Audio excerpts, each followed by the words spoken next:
Finally, Monday morning, and it's race week.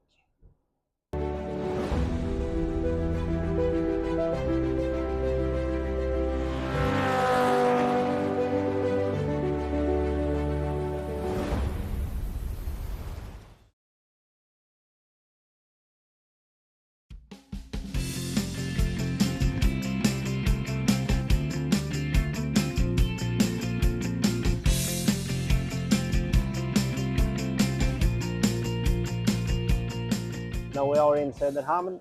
We are fueling up the trailer.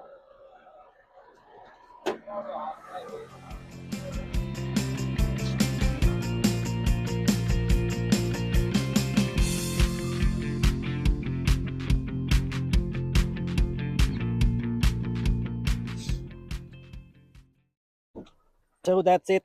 We just arrived here in Strängnäs. It's just 20 minutes past midnight. So now we're gonna get some well-deserved rest, and then we unload tomorrow and do the test.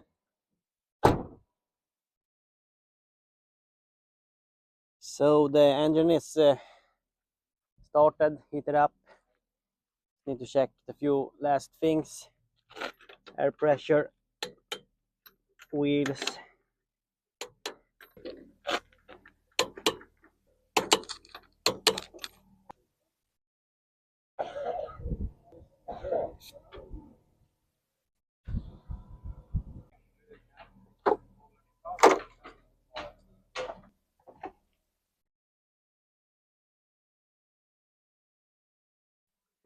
So the car is ready to do some tests.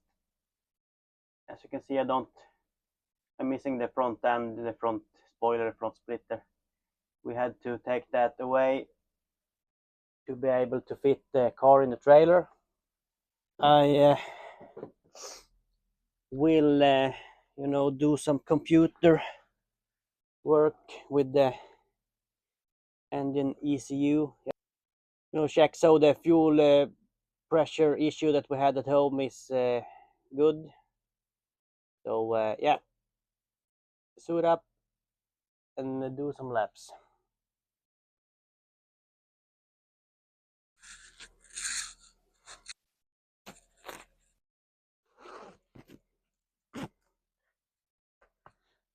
Perfect. The suit still fits very good.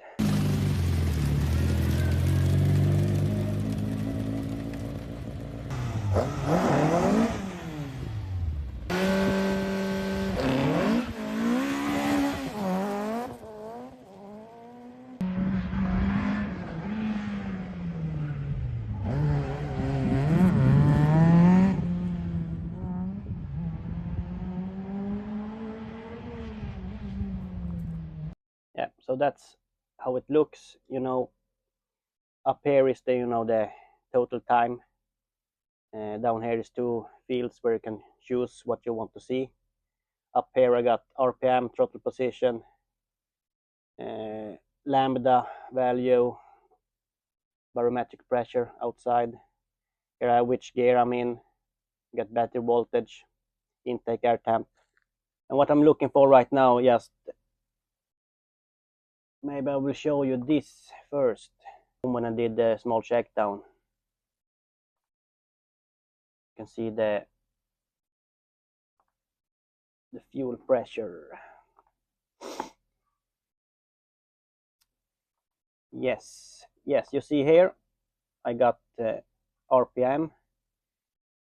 This one here is RPM. You see here, I'm shifting and on throttle again, and you can see this purple line is the fuel pressure.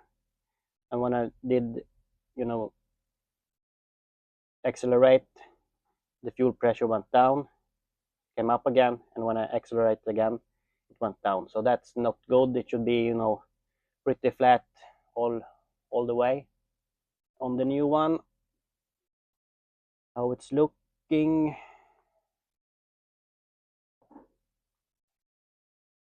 we'll see. It's a little bit hard to see, but you see here I do throttle, I accelerate and do all the things. This is the throttle position.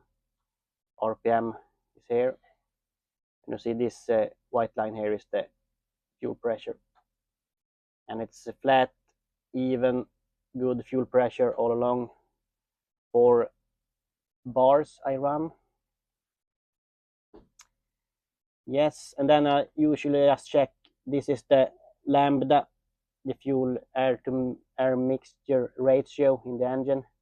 Tells if the engine is going rich or lean combustion. And it's pretty good. And often I see here when I do throttle, and you know, it's 0.85 here, 0.9, so that's really good. Then it's just drive a few more laps.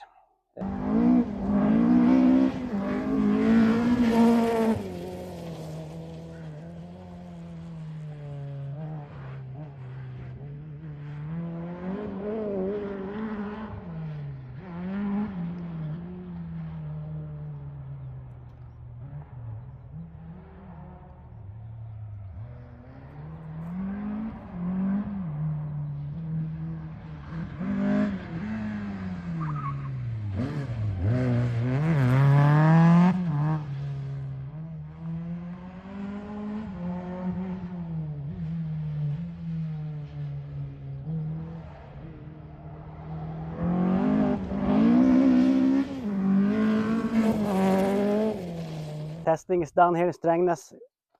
Managed to get, maybe 20 laps in. Everything felt good, engine is working, all the systems are go. So did some practice starts too, and the starting switch that I mounted this off season is working. So just need to fine tune those settings in the computer. Yeah, so the car is still in one piece.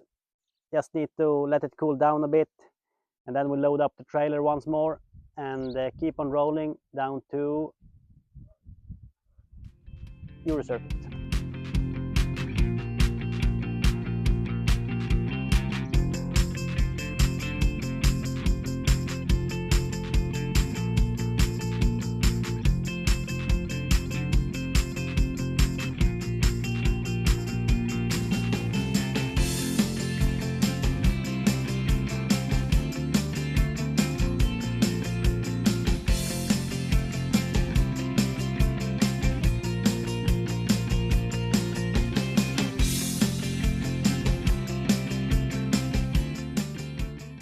Yes, we're finally here at Euro circuit.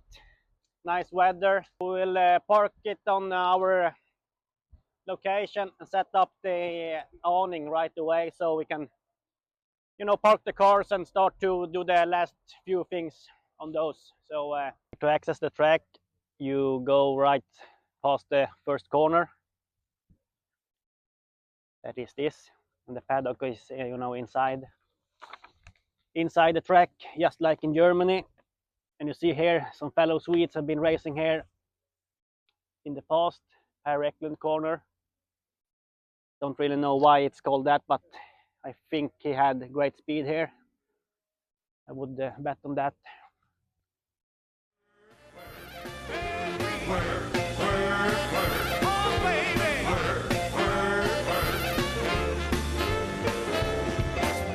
If I maintain my employment, you should supply the enjoyment. As long as I stay on the job, your heart ought to throb. You know what you gotta do. You got to work, work, work.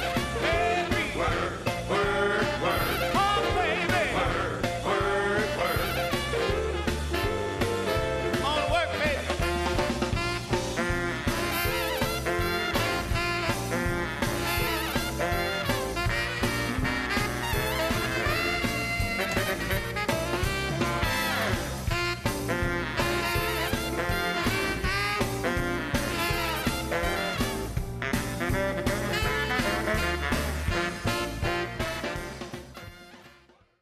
So the paddock setup is good to go here.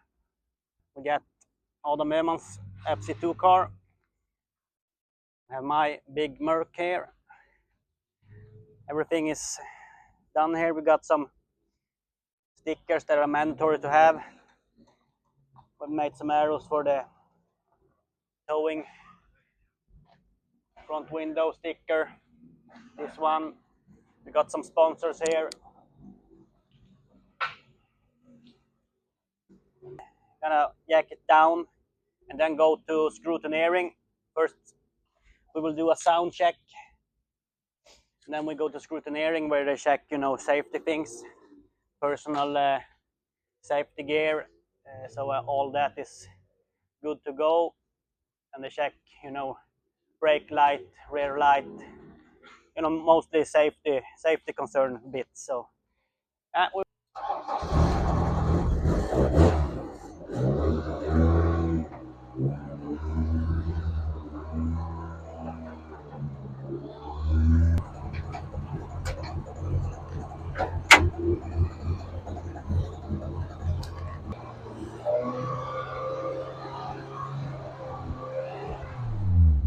Hey, yeah, hey.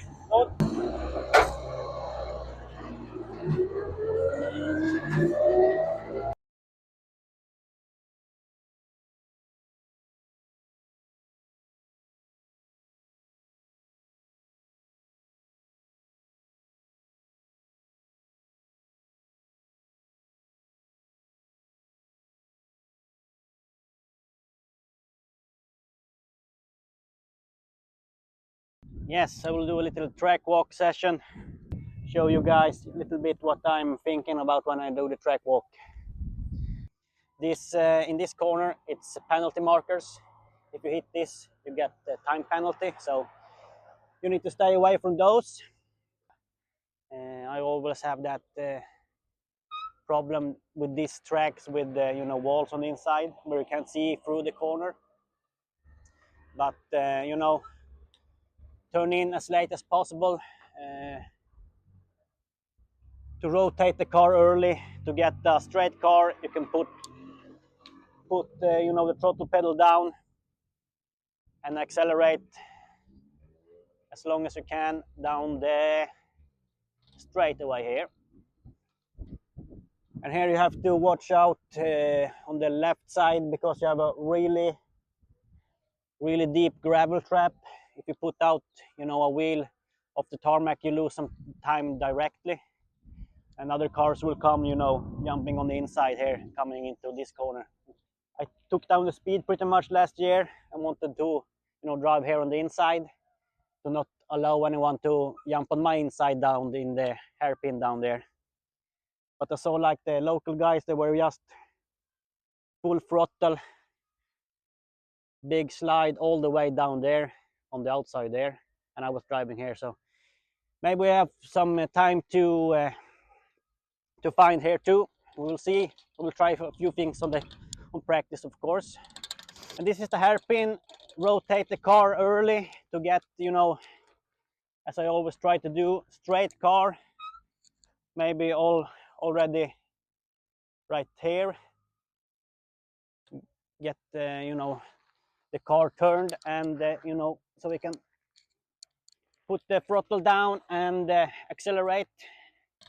This is a corner too where it's easy to follow just the inside, but you can't carry a lot of speed then. So tighten the hairpin, place the car out here, keep it out here for a bit, and then turn in to get a nice and round corner here. And this corner is a really high speed, gravel going onto tarmac. Same thing there. A lot of gravel will be dragged on to the tarmac, so really slippery coming out there. And a little bit of a tricky corner because this is the last corner. After that, you have the the main straight, and you need to nail this corner. The car wants to slide coming off of the gravel, want to slide, and you need to get the rear end stuck so you can push down the throttle. So that was a lap, a little bit of an insight of what I'm looking for when I do the track walk. So